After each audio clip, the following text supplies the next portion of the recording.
अस्सलाम अलैकुम बच्चों।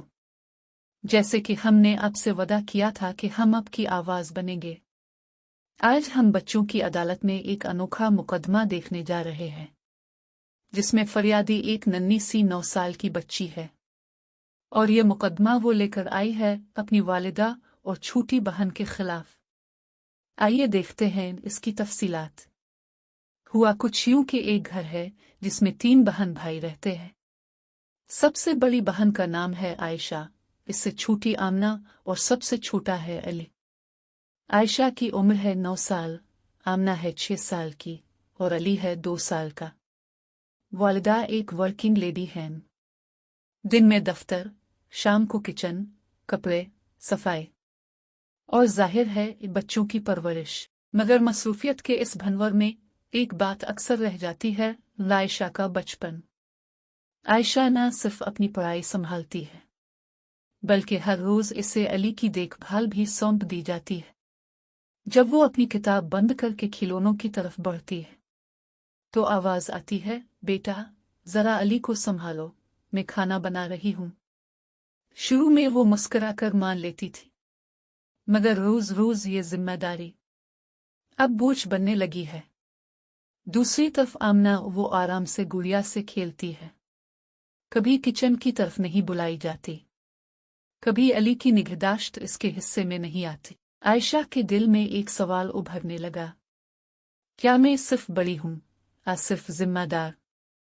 मेरा वक्त, मेरी मर्जी, मेरी खुशियां, ये वो सवालात हैं जो आयशा ने बच्चों की अदालत में लाकर रखे। ना गुस्से से, ना शिकवे से, बल्कि एक खामोश दिल की पुकार के साथ। अदालत ने दोनों फरीकैन को गौर से सुना, मां की मजबूरी और थकन भी देखी, आयशा की उलझन और महरूमी को भी समझा। लेकिन जज ने खुद कोई फैसला सुनाने के बजाय एक नया हुक्म जारी किया कि अदालत की अगली पेशी से पहले पूरे खानदान को घर में एक काबीना मीटिंग करनी होगी, जिसमें वो सब मिलकर अपनी मसरूफियात, थकन, जिम्मेदारियां और एक दूसरे की मदद के तरीकों पर खुलकर बात करें और फिर अपने मुत्तफ़िका फैसले तहरीरी शक्ल में अदालत में पेश करें। जज ने खबरदार भी किया कि अगर अगली पेशी में कोई माकूल मुश्तरका हल पेश न किया गया, तो अदालत सख्त से सख्त फैसला दे सकती है। चुनांचे जैसे ही सब घर पहुंचे, उसी शाम एक संजीदा मगर मोहब्बत भरी काबीना मीटिंग बुलाई गई।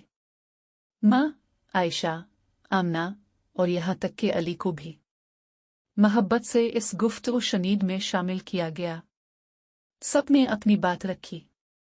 मां ने अपनी थकन और जिम्मेदारियों का जिक्र किया।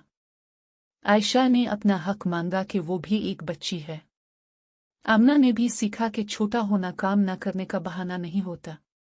सब ने सोच विचार, हमदर्दी और मशवरे से मुत्तफ़िका निकात तैयार किए, जो अगली पेशी पर अदालत में पेश किए गए। अदालत के सामने ये निकात रखे गए कि घर की जिम्मेदारियां सब पर बराबर लागू होती हैं। फैसले सब मिलकर करेंगे, इसलिए कि हर फर्द की सुनी जा सके। हर बच्चे को रोजाना खेलने, आराम करने या सिर्फ अपने वक्त के लिए कम से कम आधा 1 घंटा दिया जाएगा। वालिदा को भी फारग वक्त मिलेगा, इसलिए कि वो अपने लिए कुछ कर सके।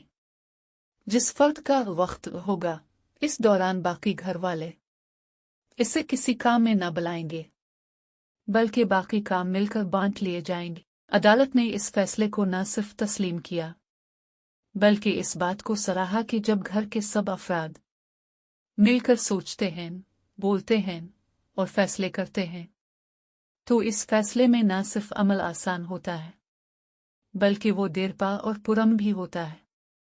हम उम्मीद करते हैं कि आप समझ चुके होंगे कि घर की जिम्मेदारियों का बोझ घर के सिर्फ एक फर्द का काम नहीं होता, बल्कि हर फर्द का फर्ज होता है कि वो घर का सुकून बरकरार रखे। और इसमें सीखने की सबसे अहम बात यह है कि वो फैसले जो सब मिलकर करते हैं, उन पर अमल करना आसान भी होता है और देरपा भी। अगर आपको यह किस्त पसंद आई है, तो हमारे चैनल को पसंद करें, ताकि हम आइंदा भी आपकी आवाज़ बन सकें। बच्चों के दिल की बात, बच्चों की ज़ुबान में।